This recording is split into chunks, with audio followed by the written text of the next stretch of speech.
My girlfriend posted, "Date night with Bae," with another man's arm around her while I was on a business trip. I didn't call.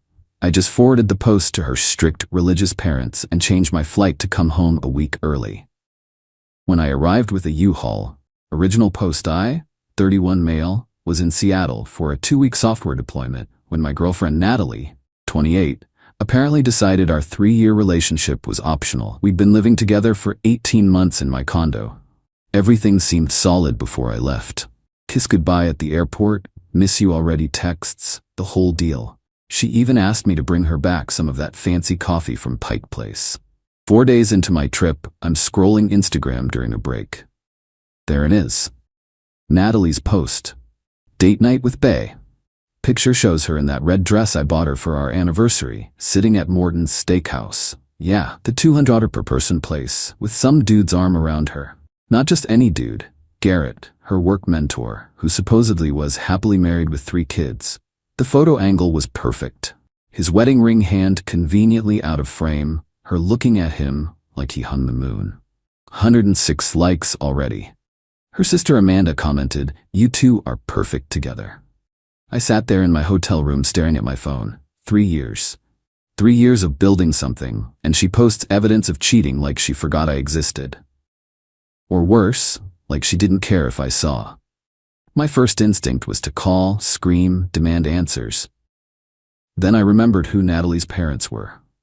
Robert and Diane, old-school Southern Baptists who still thought we were sleeping in separate bedrooms, who made us sit through a 2-hour lecture about living in sin when they found out we'd moved in together, who Natalie had been lying to for our entire relationship about basically everything, from us sharing a bed to her weekend wine tours with friends. So I didn't call Natalie.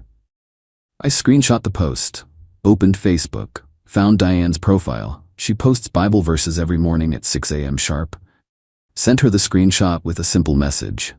"Mrs. Morrison, thought you should see what Natalie posted while I'm away on business. I'll be handling our living situation when I return. Ethan." Then I called the airline. Changed my flight to come back a week early. Cost me $400 but worth every penny. Booked a U-Haul for pickup the day I landed. Called my buddy Craig, who'd been crashing on his brother's couch after his own breakup. Me, "Hey man, my condo's about to have a vacancy. Interested in moving in? Rent's $1,200 a month." Seriously, that's incredible, but what about Natalie? She's exploring other options. Oh, she? Yeah, I'm in. When? Saturday. Then I muted Natalie's number and went back to work. Had a deployment to finish. Update 1, the fallout begins. The text started within 2 hours, from Natalie 62 unread. "What did you do? My mom is freaking out. Dad's driving here right now. This isn't what it looks like. Garrett is going through a divorce. I was just being supportive. You forwarded my post to my mother? Ethan, please call me. This is so manipulative. You're ruining my life over a misunderstanding." From Amanda, her sister, 14 unread. "You're such a petty little man. She was just having dinner. You know Garrett's marriage has been over for months. How dare you involve my parents? You're supposed to trust her." From Diane, her mom. "Ethan, we need to discuss this situation. Please have Natalie call me immediately. We are praying for you both." I didn't respond to any of them, just kept working, presenting to clients, running installations, my phone buzzing constantly in my pocket. That night, Natalie tried calling 31 times. I know because the phone kept count. She left 8 voicemails that I deleted without listening. Then came the Instagram stories. She posted a black screen with text, "When someone you love betrays your trust by trying to turn your family against you." Really? I betrayed her trust? Next morning the narrative shifted. New story, for everyone asking, yes, I had dinner with a friend who's going through a hard time. No, I didn't cheat. Some people just want to create drama where there isn't any. Her friends rallied in the comments. "Men are so insecure. He sounds controlling. You deserve better, babe." Meanwhile, Robert, her dad, had called my phone once, left a voicemail. "Ethan, this is Robert Morrison. I've seen the photograph. Natalie has some explaining to do, but involving us was inappropriate. We'd appreciate a callback to discuss this like adults." Like adults? Rich, coming from the man whose adult daughter has been lying to him for 3 years. Wednesday night, Natalie got creative. posted a photo of herself crying with the caption, "When you're just trying to help a friend through his divorce and your boyfriend accuses you of cheating, trust is everything in a relationship." That's when I almost broke. Almost called her. Then I remembered that dress. That was our anniversary dress. You don't wear your anniversary dress to comfort a friend about his divorce. I screenshot that post too, saved it for later. Thursday, things escalated. Natalie figured out I'd changed my flight, probably from the airline app we shared login info for. The texts got frantic. "You're coming back early? We need to talk before you do anything crazy. Where are you staying?" "Ethan, I know you're reading these." "Fine, I'll be at the airport when you land." You can't just throw away 3 years. Friday was quiet, too quiet. No texts, no posts, no calls. That worried me more than the bombardment. Saturday morning, my plane landed at 9 a.m. As promised, Natalie was there at baggage claim, but not alone. She'd brought backup, Amanda, and surprisingly, Garrett himself. Natalie ran toward me. I sidestepped. "Ethan, please, let me explain." Garrett stepped forward, trying to look authoritative in his designer polo and khakis. "Hey man, this is all a misunderstanding. Natalie and I are just friends. I'm going through a rough divorce, and she's been supportive." "Cool story. How's your wife feel about your friendship?" "We're separated." "Since when? That's personal." "Was it personal when you had your arm around my girlfriend at Morton's?" Amanda jumped in. "Oh my God, it was just a photo. You're being so dramatic." Dramatic is posting date night pics with another man while your boyfriend's out of town. I'm being practical.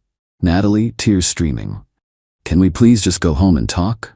"You can go to your home. I'm going to mine." "What's that supposed to mean?" "Check with your parents. They seem concerned about your living situation." I grabbed my bags and headed for the exit. They followed. Natalie crying, Amanda yelling about toxic masculinity, Garrett trying to broker peace like some kind of bootleg UN negotiator. At my truck, Natalie grabbed my arm. "You can't kick me out. I have rights." "Mean? You're not on the lease. You're a month-to-month guest. Here's your 30-day notice." I handed her the formal eviction notice I'd had Craig print out. Yeah, I came prepared. Her face went white. "You're seriously evicting me? You have 30 days to find somewhere else, or move back with Robert and Diane. I'm sure they'd love to hear more about your supportive friendship." Update 2. Moving day. I drove straight from the airport to U-Haul. Craig met me there with 2 of his buddies. Natalie had beaten me to the condo, probably broke several speed laws doing it. When we pulled up with the truck, she was on the balcony, phone in hand, recording everything. "I'm documenting this harassment," she yelled down. Craig looked at me. "Is she serious?" "Very." We went up. I unlocked the door to find Natalie had barricaded herself in the bedroom. Classic.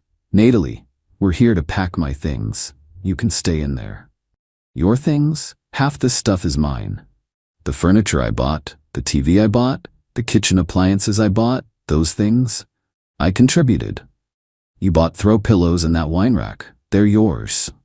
We started packing my stuff. Everything I'd paid for, which was basically everything except decorative items and her clothes. The couch, the dining table, the entertainment center, my gaming setup, the bedroom furniture, except the bed. I'm not that petty. Natalie emerged when she heard us moving the TV. "You can't take that. We watch Netflix on it." Craig's buddy filmed her meltdown. "This is going on TikTok, right?" "Please don't," I said. Last thing I needed was to go viral. Natalie called the police. Of course she did. 2 officers showed up about 20 minutes later. Natalie ran to them immediately. "They're stealing everything. He's leaving me with nothing." The older cop looked tired already. "Ma'am, is your name on the lease?" "No, but did you purchase these items?" "We purchased them together." I showed the officers receipts on my phone, every single purchase in my name, my credit card. The younger cop nodded. "Sir has every right to remove his property. Ma'am, do you have somewhere to stay?" Natalie started ugly crying. Not regular crying, the kind with snot and hyperventilating. "This is financial abuse." The older cop, "Ma'am, breaking up isn't abuse. Let them finish and sort the rest out in civil court if needed." That's when Robert showed up. Full suit on a Saturday, looking like he was ready for church. He surveyed the scene. U-Haul, boxes, crying daughter, police. "Natalie Marie Morrison." She froze. When Robert uses the full name, someone's in trouble. Dad, he's being more patient than I would be. Officers, thank you. Ethan, might we have a word? We stepped aside while Craig's crew kept loading. Robert, I don't approve of your method of informing us. I don't approve of being cheated on. Natalie swears nothing physical happened. Would you tolerate Diane posting date night photos with another man? His jaw tightened. No, I would not. What would it take for you to reconsider? A time machine. He nodded slowly. I'll handle Natalie. She'll be out within the week. She has 30 days legally. She'll be out within the week, he repeated, giving Natalie a look that could freeze hell.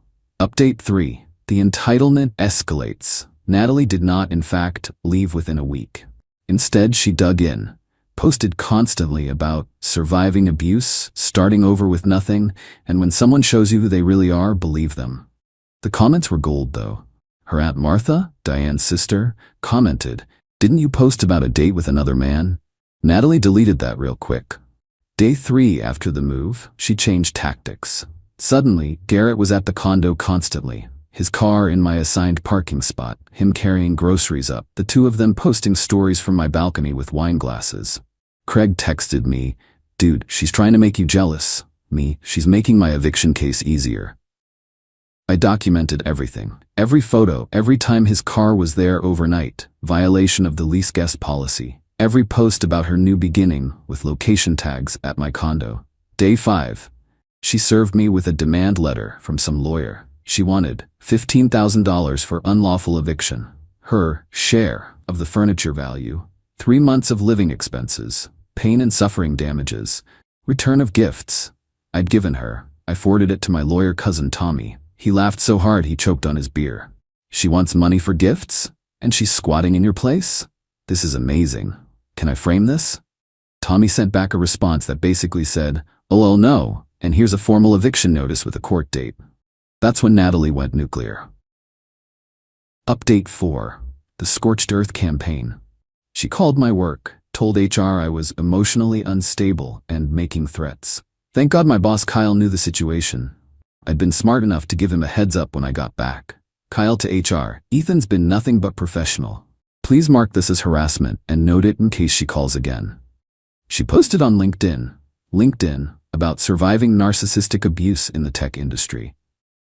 Didn't name me, but all our mutual connections knew. My response? I commented with the screenshot of her date night with Bay post. Just the image. No words needed. She deleted the entire post within an hour. Then came the really dirty move. She told her parents I'd been abusive. Physically abusive. Robert called me immediately. "Ethan, Natalie's made some serious accusations." "Robert, check the date she's claiming I hurt her. The 15th. I was in Seattle, have plane tickets, hotel receipts, and was literally presenting to 40 people at Microsoft that day." Long pause. "I see. Robert, your daughter needs help. She needs more than that. We're coming tomorrow." The next morning, Robert and Diane showed up with a moving truck and 3 men from their church. Natalie tried to refuse them entry. Diane, in the sweetest southern voice, "Honey, you can either pack your things like a lady, or we'll pack them for you. But you're leaving this poor man's home today." "You can't make me." "Actually, we can. Either you come with us, or we stop paying your car insurance, your phone bill, and that credit card you think we don't know about." Natalie's face went through several colors. "You're choosing him over your own daughter? We're choosing not to enable a liar. That man you were embracing in that photograph?" His wife called me. "They're not separated. They're in counseling trying to save their marriage. You're a homewrecker and a liar." Plot twist I didn't see coming. Natalie broke down. Not fake tears. Real, ugly, defeated tears. They packed her stuff in 2 hours. Garrett showed up halfway through, saw Robert, and immediately left. Didn't even get out of his car. As they were leaving, Natalie stopped at the door. "I did love you, you know. You loved what I provided. There's a difference." She started to say something else, but Robert physically guided her out. Update 5. The Aftermath. It's been 2 months now. The drama died down after the parents got involved. Natalie moved back with them, which in their household means 10 p.m. curfew, church twice on Sunday, once on Wednesday, no men in her room, getting a full-time job, she'd been consulting aka barely working, therapy, Robert's requirement, Garrett's wife reached out to me on Facebook. Thanked me for exposing the affair.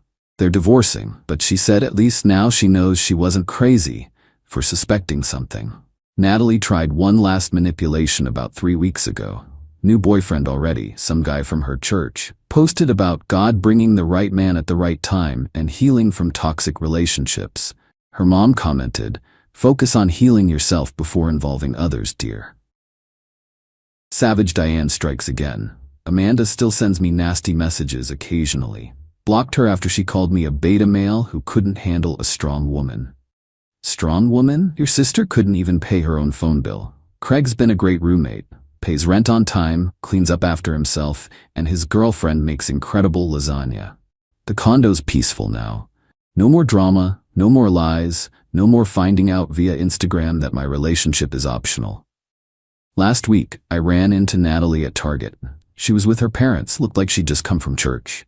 She saw me, started to approach, but Robert placed a hand on her shoulder and steered her away. Diane nodded at me though. Respectful acknowledgement. Final update. Got one last text from Natalie yesterday. She'd gotten a new number, probably specifically to contact me. "Ethan, I know you'll probably delete this, but I need you to know I'm in therapy now. I understand what I did was wrong. Garrett wasn't worth losing you. I know you'll never forgive me, but I wanted you to know I'm working on myself." I didn't respond. What's there to say? But here's the thing. She still doesn't get it. Garrett wasn't worth losing you means she still thinks it was about choosing between two men. It wasn't. It was about respect, trust, and basic decency. You don't post date night with bae when your actual boyfriend is out of town working to pay for the roof over your head. You don't lie to your parents for 3 years then cry victim when someone tells them the truth. You don't try to destroy someone's career because they won't tolerate your cheating. Tommy, lawyer cousin, says the legal threats all disappeared once her parents got involved. Guess daddy wasn't willing to fund a frivolous lawsuit. The best revenge? I didn't have to do much. Just forwarded one photo to the right people and let the truth do its work. Her parents did the rest.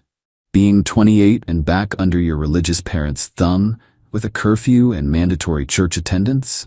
That's poetic justice. Meanwhile, I'm living my best life.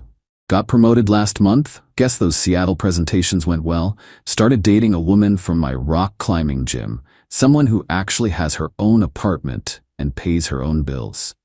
Revolutionary concept. To everyone asking if I regret involving her parents, nope. She involved Garrett in our relationship. I just CC'd the people who deserved to know. She wanted to live a double life, lying to me and lying to them. Now she gets to live a single life under their supervision. Play stupid games, win stupid prizes, and sometimes the prize is your mom commenting on your Facebook posts calling out your behavior. Thanks for following along, Reddit. Remember, when someone shows you who they are on social media, screenshot that shiz. You never know when you'll need receipts.